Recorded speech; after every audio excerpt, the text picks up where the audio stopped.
भगवान की इच्छा मांगने की है। भगवान सबरी के दरवाजे पर गए थे और उन्होंने ये कहा था, हम तो भूखे हैं, कुछ हो तो खाने को लाओ। उन्होंने सबरी के पास बेच थे, सो उन्होंने ले ला, हमारे पास तो आप खा लीजिए। अच्छा, केवट के पास गए थे, भाई साहब आप मेहरबानी करें, लक्ष्मण मांगते फिरे। सुग्रीव के पास भी गए थे और वो कहे थे, हमारी सीता जी को कोई चुरा ले गया है, उसका पता लगाने के लिए आप अपनी सेना को हमको दे दें और आप कोई ऐसा इंतजाम कर दें जिससे कि हमारी धर्मपत्नी मिल जाए, तो बड़ी मेहरबानी होगी। सुग्रीव ने वही किया, दे दिया उनको।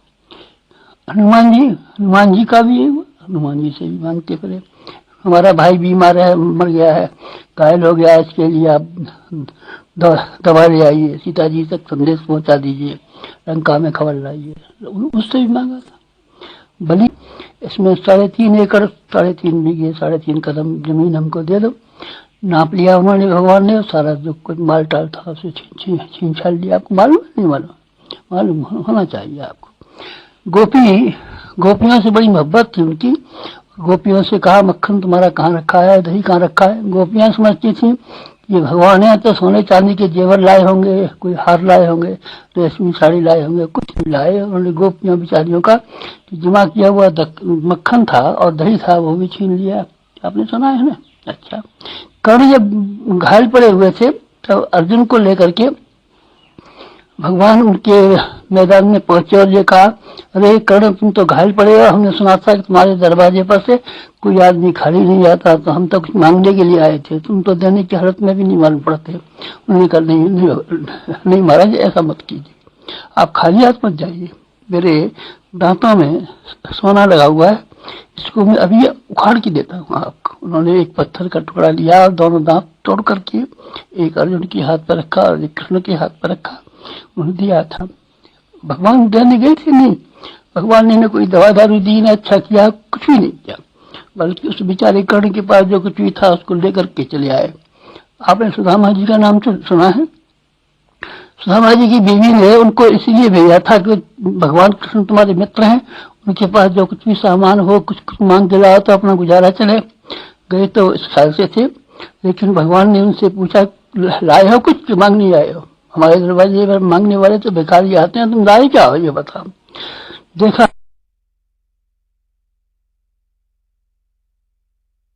से मांग ली और चावल की पोटली को स्वयं खाया, अपनी बीवियों को सबको खिलाया, खा पी करके सफाया कर दिया, जो कुछ था सुदामा जी के पास सब खाली कर दिया। इसके बाद में कुछ दिया होगा जरूर, गोपियों को भी दिया होगा, कर्ण को भी दिया होगा, बलि को भी दिया होगा, हनुमान, सुग्रीव और केवट और सबरी को भी दिया होगा। ये तो मैं नहीं कहता कि दिया नहीं था, पर सबसे पहले उन्होंने लिया था। भगवान जब कभी आते हैं तो मांगते हुए आते हैं। मेरे गुरु ने मुझसे कहा था और मैं आपसे कहता हूँ, भगवान के साक्षात्कार कब होंगे?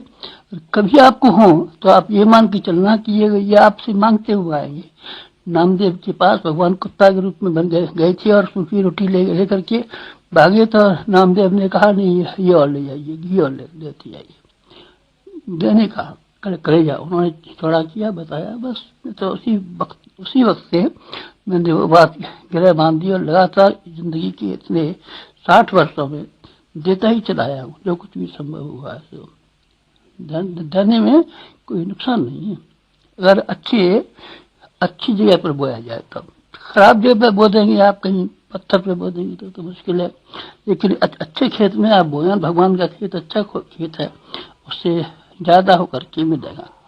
आपने देखा है ना, बादल समुद्र से ले आते हैं और बरसा जाते हैं, खाली हो जाते हैं, पर खाली बादल रहे क्या ना, फिर दोबारा समुद्र दे देता है।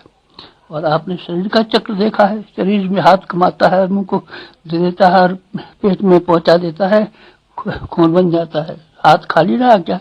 नहीं, हाथ के पास फिर दोबारा मांस के रूप में, रक्त के रूप में, हड्डियों के रूप में, मजबूती के रूप में वो ताकत फिर आ जाती है जो उसने कमाई थी। ये दुनिया का ऐसा ही चक्र है, हम किसी को दें तो वो चीजें घूम घाम करके हमारे पास भी फिर आ जाती है। वृक्ष अपने पत्ते दिया करता है, अपने फल देता रहता है, बांटता रहता है। खाली हो गया क्या? ना, खाली नहीं हुआ, फिर दोबारा भगवान ने फिर दे दिया उसको। भेड़ अपनी ऊन बांटती रहती है बच्चों को। बिना ऊन की भेड़ देखी आपने? नहीं, बस जब काटने के थोड़े दिन बाद ही फिर भेड़ पे जो की ऊन आ जाती है। देना बहुत शानदार चीज है, देना बहुत शानदार चीज। भगवान ने और हमारे गुरु ने यही बात सिखाई कि देना बहुत शानदार चीज है। तो आपको कुछ मिला क्या?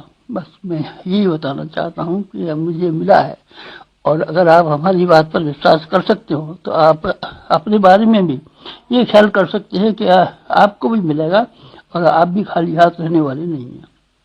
शरीर का श्रम हमने बराबर दिया है, ध्यान नहीं आता। रात के वक्त में तो कुछ भगवान का नाम लिया होगा, और दिन का वक्त सूरज निकलने से लेकर के सूरज के डूबने तक हमने सिर्फ भगवान की सेवाएं की हैं, नाम नहीं लिया है। नाम जब कभी भी लिया होगा तो हमने सिर्फ रात के वक्त लिया होगा, और दिन में नहीं लेते हैं नाम का नाम। दिन भगवान के जो प्रत्यक्ष जो भगवान है या समाज, उसके लिए खर्च करते रहते हैं।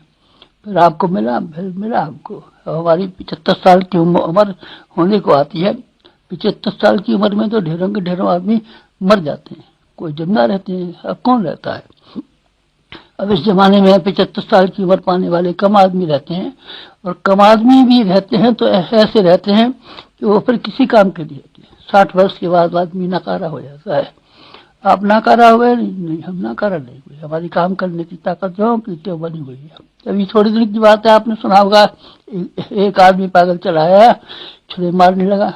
छुरे मारने लगा, आप उसके छुरों से मर गए? नहीं, बहुत जगह छुरे लगे थे, 15-20 जगह छुरे लगे थे, लेकिन आप मरेगा नहीं, मरे नहीं। हमारी बड़ी मजबूत काया है।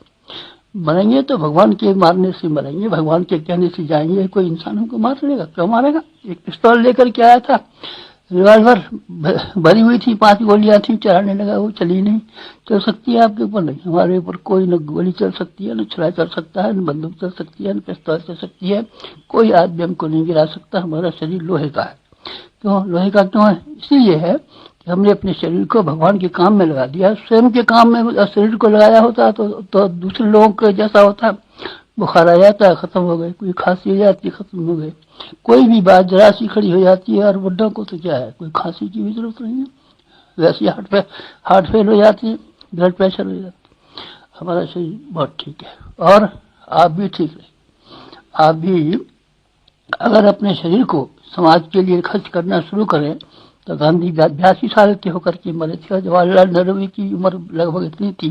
विनोबा भी शायद इतनी दिन के होकर के मरे होंगे, तीनों चारों 80 वर्ष से ज्यादा होकर के मरे थे। आप भी यकीन रखिए, आप जो आमतौर से 40 वर्ष के होकर के 50 वर्ष के होकर के आदमी बेकार हो जाते हैं या मर जाते हैं।